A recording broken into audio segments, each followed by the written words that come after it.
వచ్చాడు వచ్చాడు వచ్చాడు రావడం లేట్ కావచ్చు కానీ రావడం మాత్రం పక్కా అనుకుంటూ వచ్చేసిను మన పాల్ కాక.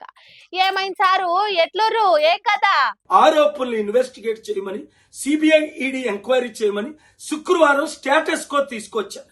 ఇలాంటి 18 పెద్ద కేసులు ఉన్నాయి. 1 by 1 తో వచ్చుడే కేసులు అనబడితే ఏంది సారు? ఆయన 17 కేసులు పెట్టాల్సినంత అక్కరేముంది? 6 గ్యారంటీలు ఆయన ఇచ్చారు.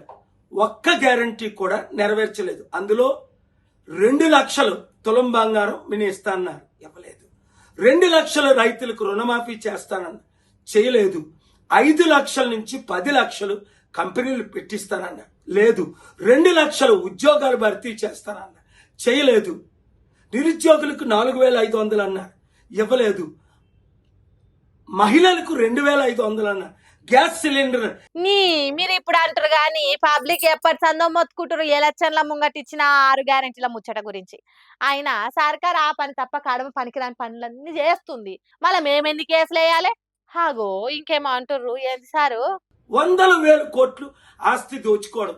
ఇప్పుడు 9,292 ఎకరాలు, దాదాపు 5-6 లక్షల కోట్లు విలువైన ప్రాజెక్టులు తన బినామీలకో ఇతరులకో ఇస్తున్నారని ఆరోపణలు ఇన్వెస్టిగేట్ చేయమని సిబిఐ ఈడీ ఎంక్వైరీ చేయమని శుక్రవారం స్టేటస్ కో తీసుకొచ్చారు. అరే హిల్ట్ పాలసీ గురించి మనం ఎంత మాట్లాడుకున్నా వెనక పొంటి జరుగుతూనే ఉంటుంది సారు.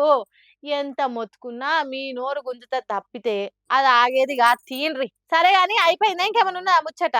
ఇప్పుడు 400 కోట్లు ఖర్చు పెట్టి ఈ రోజు రేపు సమిట్ వాళ్ళ తమ్ముడికి ఇన్ఛార్జ్ పెట్టారట. 6,000 మంది పోలీసు బృందం అట. ఈ సమిట్ కి ఎవడొస్తున్నాడు? 200 దేశాల ప్రెసిడెంట్లు ఒక్కడైనా వస్తున్నాడా? 3,000 మంది బిలియనీర్లో ఇన్వెస్టర్ ఒక్కడైనా వస్తున్నాడా? ఇదిగో మన ఇండియాలో దోచుకునే వాళ్ళు ఉన్నారు కదా, వాళ్ళు వస్తున్నారు. నేను అనుకుంటానే ఉన్నా సారు, మీరు ఇంకా ఈ గ్లోబల్ సమ్మిట్ గురించి మాట్లాడతలేరు ఏందా అని. అది కాదు సారు, మీరేమో ఈడ కేసులు పంచాదులు అంటారు గాని ఆడ ఆల్రెడీ గ్లోబల్ సమ్మిట్ చాలా అయింది, రేపటికి ఓడిచిపోతుంది కూడా. మేము ఎంత చెప్పినా మీరు ఒకటి చేద్దామని ఫిక్స్ అయ్యే ఉంటారు కదా. కానీ ఇదిగా మరి కేసులు పెట్టినాక మళ్ళా కలుగుర్రి ఏమంటున్నాం, యాద్ మరవకుర్రి. సుషిరా అతి త్వరలో అన్ని ఆధారాలతో కేసులు పెడతాడట. మరి ఏడికెళ్ళి సంపాదిస్తాడో ఆధారాలు పాల్సార్ కేర్క కావాలబ్బా. ఇప్పుడు ఊర్లల్లో సర్పంచ్ ఎలక్షన్ల సందడి జోర్ మీద నడుస్తుంది కదా. సీఎం సీట్ కన్నా ఎక్కువది అన్న రేంజ్ లో పోటీ పడుతున్నారు సర్పంచ్ పదవి కోసం. ఊరందరికో బాధ అయితే ఊరవతలోంది ఇంకో బాధ అన్నట్టే అయిపోయింది పాపం. ఇప్పుడు గీ అన్నది కూడా సిద్దిపేట జిల్లా జంగపల్లి ఊర్లే ఓ భర్తకు వచ్చిన బాధ పగవానికి కూడా రావద్దని మాట్లాడుతున్నారు. ఆయనకి 2 పెండ్లాలు ఉన్నారట. అయితే మొదలు ఒకరితోని సర్పంచ్ పదవికి నామినేషన్ వేయించిండట. మళ్ళీ ఏమైందో ఏమో, ఆయనతో ఒకవేళ నామినేషన్ పేపర్లలో ఏమన్నా తప్పులు ఒప్పులు ఉంటే పోటీకెళ్ళి తీసేస్తారేమో అన్న అనుమానంతో ఎంబటే 2వ పెండ్లంతో కూడా నామినేషన్ వేయించిండట. ఈడి దాకా బానే ఉంది. ఆడ అస్సలు కథ ఏంటంటే సర్పంచ్ పదవికి 2 భార్యలే ఉన్నారు. ఒకళ్ళు పక్కకు జరిగితే ఏకగ్రీవంగా 2వ వాళ్ళు సర్పంచ్ అయిపోతారు. ఇప్పుడు ఇద్దరు ఇట్లా ఎవరిని దిగిపోమ్మనాలి, ఎవరిని సర్పంచ్ చేయాలనో తెలియక ఆగమాగమైతుండట భర్త. పాపం కదా, ఒకళ్ళని దిగిపోమ్మంటే ఇంకొకళ్ళకి ఎంత రచ్చ చేస్తారు. ముందు జాగ్రత్త కోసం పోతే మందులు ఇజ్జత్ తీసుకునే కథ అయింది. ఇప్పుడు నారీ నడమమ్ము రారన్నట్టు ఎవరిని సర్పంచ్ చేయాలనో ఆ భర్త చేతిలోనే ఉంది. ఇక ముగ్గురు కూర్చొని ఒక మాట మీద నిలబడితే ఇది ఒక కొలిక్కి వస్తుంది.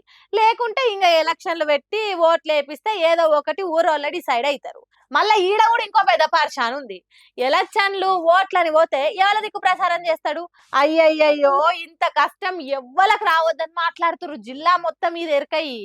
మరి ఎవరు సర్పంచ్ అవుతారు, ఎవరు ఓడిపోతారో గాని ఏది ఏమైనా భర్తకు బాధ తప్పదని అయితే సమజైతుంది ముచ్చట.